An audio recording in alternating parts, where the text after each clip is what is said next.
Welcome back to the show, everybody. We got a great show lined up for you this morning. We got Brad Garlinghouse on Fox late yesterday afternoon, and it is straight fire. And I believe it's going to lead us to the conversation of exactly why the SEC is suing Ripple. Somebody roll that beautiful intro.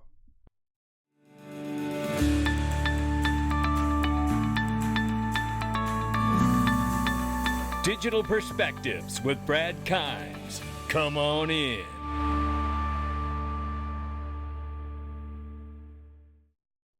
Welcome back to the show, everybody. You can follow me at Dig Perspectives on Twitter, and I will get that up there soon. $1.841 trillion market cap, ladies and gentlemen. It's March 4th, 2022. Good morning. 3.65% off on the crypto market space right now. Bitcoin 41,700, Ethereum 2,700 plus. We see XRP at 74 cents this morning. The range of price is 73 cents on the bottom, 78 cents on the top. Let's get into this thing right now. And I think time has run out, but there is still some Ripple left. And we know that this case is going to end.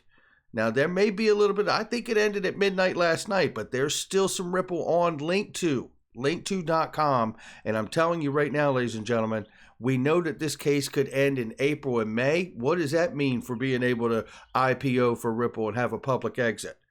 Or even September for summary judgment. You know they intend to IPO, so if you want some, you better get some.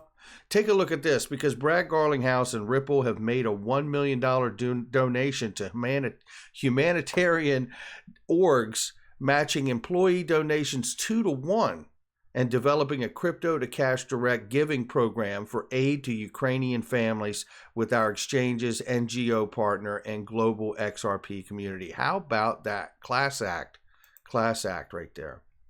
Look right here. This is Eleanor Tarrant. According to his latest financial disclosures, SEC Chair Gary Gensler is heavily invested in emerging markets ETF that has a 3% exposure to Russia.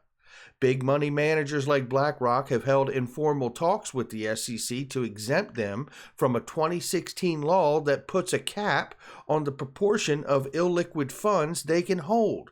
This means that Gensler would be voting to change laws relating to his own investments. Big conflict of interest? Oh, it just continues to stack up. But we got a lot to look at today, so let's keep it moving. This here is Fox, and they're talking about Russia using China's central bank digital currency. Russia using China's central bank digital currency, the yuan, would be the way, not crypto. This aligns really with what we heard from Ashish Birla and Brad Garlinghouse, that there's not enough liquidity to use crypto for Russia's daily payment flows. Take a look at this right here. I want you to hear this clip here. For clarifying what these regulations are actually going to be.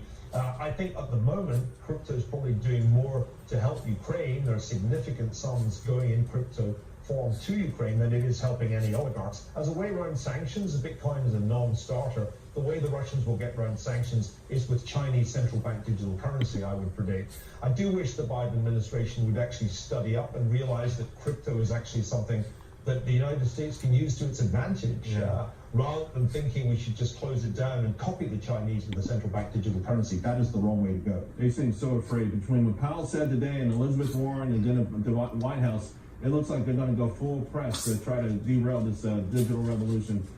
And I don't think they're going to be successful, because I think it's going to dawn on them somewhere in the process that they better embrace it, because if not, it will innovate around them. That's the point. Take a look right here. We got to get into this, because this is the interview. Shout out to Coining 203 here. Brad Garlinghouse at Fox talking Ripple versus SEC. Let's get into it. It's a straight 5 minutes, and it's all very, very good. Check it out. Inappropriate activity. Listen, it's the same with the U.S. dollar. Appropriate activity, inappropriate activity. Joining us now on the set, CEO of leading enterprise blockchain company Ripple, Brad Garlinghouse. Yes, of course, Ripple related to XRP. Brad would know a thing or two about this, along with Charlie Gasparino. I know nothing. He knows everything. I know nothing. What do you make of what Powell said? He kind of gave it to both sides. What did he say, though? Did he say anything? It's not entirely clear. By the way, I do want to start by just saying that I and the team at Ripple feel so strongly about standing with the people of Ukraine, and I just want to put that out there. Sure. But my comment as I listen to some of the things I hear out of Washington is just I fear that there's a lack of knowledge. There's a lack of information about how crypto really works. And I think it does a disservice to responsible actors like Ripple, who are working with governments, with sanctions. Everything that is enforced from a sanction point of view through fiat currency, anything that Ripple does is enforced in the exact same way. And so there's no different level playing field. And I think in some ways, I heard Senator Warren saying things yesterday that felt like it's holding crypto to a different standard and expecting, for example, a blanket ban of all crypto in some of these countries in a way that, well, you can still use PayPal, you can still use these, some of these other things, and I don't think we should treat them differently. Ripple is like Swift, isn't it? Yes. I mean, Ripple's starting point, kind of our first use case for the technology, the blockchain technology, and the digital asset XRP was to solve that cross-border payments problem. Right. Swift is quite antiquated, kind of designed 50 years ago. It's slow, it's expensive, but it is a choke point that the governments use to enforce sanctions. My point is, nothing that Ripple is doing circumvents any of that. So you're following the sanctions exactly? Like, for example, it's 8 banks, but a couple can still trade through it theoretically? Correct. The sanctions are applied through what I'll call the choke points, the on-ramps and off-ramps. That's true for Swift, that's true for Ripple. Regardless of what I'll call just the plumbing of how things are moving, the choke points are the endpoints. So I think, when I step back and look at this, I think there is a lack of knowledge. I think people need to understand that crypto isn't this kind of black box. It's kind of back from when it was known as Silk Road. The industry has come a long way. So an oligarch, or let's just say Vladimir Putin, couldn't finance tanks through Bitcoin. Look, one of the things that people don't realize is there's just not enough liquidity. Yeah. Russia used to trade pre-sanctions $50 billion of cross-border kind of transactions per day. Crypto does not have anywhere near that. So, look, in the same way that somebody could be taking wheelbarrows of rubles or the Ukrainian currency across to Poland and things there are ways you could do that, but it's really not significantly dissimilar. Why are they so obsessed with it then? It's so weird. I think it's a kind of clickbait. It's a hot item. I think people, it adds a relevance and excitement around some of these things, but I think people don't understand. Well, we had spoken to Gary Gensler of the Securities and Exchange Commission. I know you saw that interview because we were emailing afterward about it, but he specifically tried to say that he wants to very much focus on what's a security and what is an actual token, a cryptocurrency. I feel like if that's the case and he's holding you to that standard, at some point he's going to have to go after Ether as well, because Ether and Ethereum are those two very similar paths, just like XRP and Ripple, are they not? Look, I think that's absolutely true. I don't want to comment on what they should or shouldn't do. I think as it relates to Ethereum, my view is it's very clear Ethereum's a currency. It's very clear XRP is a currency, and that the SEC. I mean, he was interviewed yesterday. Gary Gensler was, or maybe it was even this morning, and commented that, hey, we're going to lose some cases. This is the definition of regulation by enforcement. He was going to lose. You think he was saying he's going to lose your case? I don't know what he was saying. I think but he did say, hey, we're going to lose some, and we're okay with that. That's the definition. Where are you on the case? Let's get an update. Really quickly, so Charles Gasparino, we're all hearing that language, that verbiage that we reported on yesterday from Gary Gensler, talking about you got to win some, you're going to lose some. I tell you, everyone's picking up on that verbiage. There's something there. I don't know what it is, but there's something there. Keep listening. Quick update, on Monday was the last day of expert testimony, expert depositions, et cetera. And so the case continues to move forward. We're expecting some decisions from the court, sooner rather than later as it relates to a couple of decisions before the court. But look, it's moved slowly. I think Gary Gensler has continued to kind of go with a narrative that crypto is the Wild West. It's not the Wild West. Are there bad actors? Yes, there's bad actors in all parts of... Well, bad actors in money laundering and U.S. dollars. I found it fascinating from reading the documents for all the stuff they said about how bad it was that you did an unregistered securities. They never say anything bad about your platform. Why is that? I mean, because it's And nothing of course, bad. well, the irony there is like we were in the SEC's offices. I met with Chairman Clayton. I was meeting with commissioners. No one ever once said, "Hey, we think XRP is a security." And they look backwards and say, "Now we think it's all a security." That's a hard argument. Please come back. Brad Garlinghouse of Ripple. We are coming right back, Charlie. Thank There it is right there. And what a great point. They never said the entire time they were in those offices meeting with those people that they were a security. And to Charles Gasparino's point too, you know, they never say that the network is flawed or something's wrong with that. All right, now let's get into this.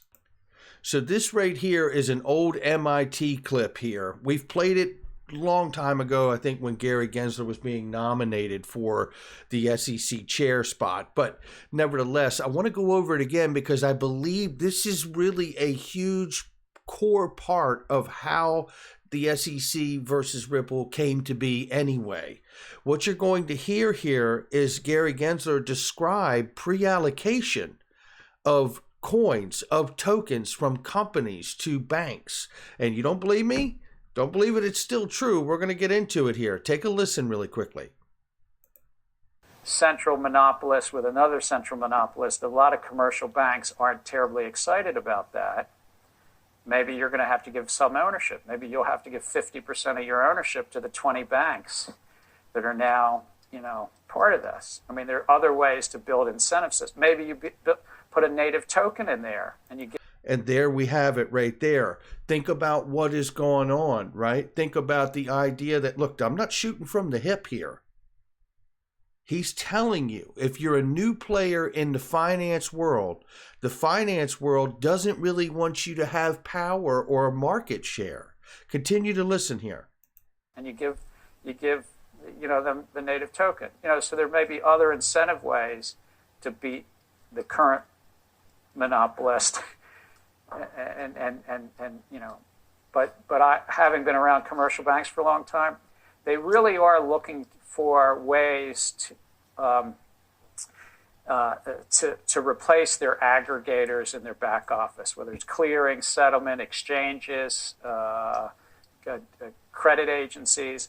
But they are deeply understanding because they are pretty ambitious and very good at making money as well. They deeply understand that every idea that's pitched to them is somebody who currently is small but wants to get big and gain market power.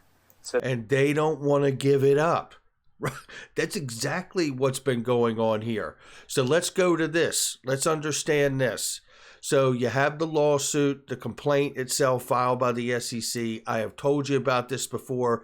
Gary Gensler explained line 82 at the MIT video you just heard. Ripple also undertook to achieve its goal of widespread distribution of XRP by exchanging XRP for non-cash consideration such as labor and market-making services. Now, here's where I believe, and I'm 12 years short of a law degree, here's where I believe a great rub is. Because the reality is if you see and understand XRP to be a virtual currency as I do, then this is not a security contract. This is called seigniorage. If you understand XRP to be a security the way Gary Gensler would like to, then you see what this non-cash consideration and for labor and market making services to be a securities contract. I do not. However, you know, let's take a look at this really quickly. Take a look at this. This came out just 2 days ago from Eleanor Tarrant. It says here the latest from Secretary Janet Yellen, the U.S. Treasury Secretary. Cryptocurrency networks will be subject to anti-money laundering and sanctions if they aid Russia in evading sanctions. Cryptocurrency networks. Why am I saying that? Because to be clear, this message is from the Treasury, not the SEC. Hint, hint. I believe that the government ultimately understands that the network, the RippleNet XRP Ledger protocol, are in fact going to fall underneath of the Treasury, at least for a designation, I believe. And I believe that because if this is accurate, then why would Janet Yellen be talking about evading sanctions using cryptocurrency networks? It would fall underneath Gary Gensler to do that. But Gary Gensler is a market regulator where the Treasury has FSOC and OFAC, which are prudential regulators that are over top of market regulators. And ultimately, because the cryptocurrency networks that work, like RippleNet and XRP Ledger, that all speaks to being a virtual currency network to me. Again, very quickly, I want to play this old clip from Miguel Villas. Hope you're doing well. This is him explaining what seigniorage is if you understand that XRP is a virtual currency, not a security. Then there isn't any issue with the contracts that they've arranged with the market makers that they incentivized. And you're about to hear him explain how they will lend it to you and they will even pay the difference of the spread. If the old way that you were making a market is cheaper, we're going to incentivize you by lending you XRP and then paying you any difference that you incur by using the new bridge path, because over time, utility and liquidity makes its way onto the network over time, creates a higher price and value for XRP. Check it out. Right. I think ours is a little more public, especially because the company holds so much. What I would say is it puts us in a very interesting position with respect to economics, because number one, so my job is building liquidity. One of the ways you do that is you lend XRP to people so that they can provide liquidity in markets. If you want to provide a bid and an offer in a market, you have to have cash to buy something. And if you want to sell it, you have to have the thing to sell. Well, the only way you sell something is either own it or you borrow it. In the Bitcoin space, it's really hard to borrow stuff. It's expensive, 10 to 15% annual interest rates, and it's hard to find really chunky loans. With XRP, people can just come to us and be like, hey, I want to borrow some XRP. Not anybody, but really professional market makers. It's something that we can do that nobody else can do, right? In that flow that I described where somebody's buying XRP, moving it and selling it, we can guarantee the rates. So everybody always asks me, well, when you're bridging between two fiat currencies, like you have to do two hops, there's two spreads you're crossing, the liquidity's not great, it's volatile. No problem. I will pay you the difference. If you're going across this rail and it's expensive, I am very much incentivized to make sure that you do that, because the more liquidity, the more utility, in theory, over time, the more valuable XRP will be. So in the short run, we're very much incentivized to make all those frictions go away. So I don't see our holdings as a detriment, and I definitely do not care if there are skeptics. We're skeptics about everything. But it puts us in an incredibly powerful position to actually activate the use case. And that is actually the definition he just explained of seigniorage. The definition here is profits made from government by issuing currency, especially the difference between the face value of coins and their production cost. Well, XRP is pre-mined, and they hold it in escrow, and they exercise monetary policy by not dumping it onto the market. When they leave some out, it is to either sell over the counter to a market maker, or it is to use for operating expenses. That's what we're talking about here, and that's why I believe really it comes back to this. It really comes back to the Treasury is going to have to step in, at least I believe, to the degree of speaking to what XRP Ledger, and RippleNet are.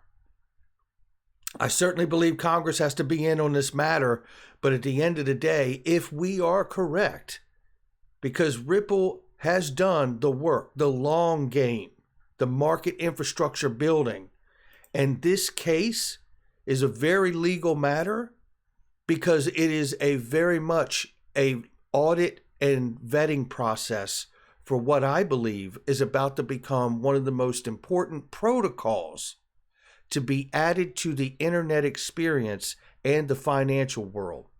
That's going to do it for me, ladies and gentlemen. Hit the like and subscribe, leave a comment below, share with somebody you know. Check out all the links in the description in the comment section. Great products and services with specials and deals, but you got to click the links. I'll catch all of you on the next one.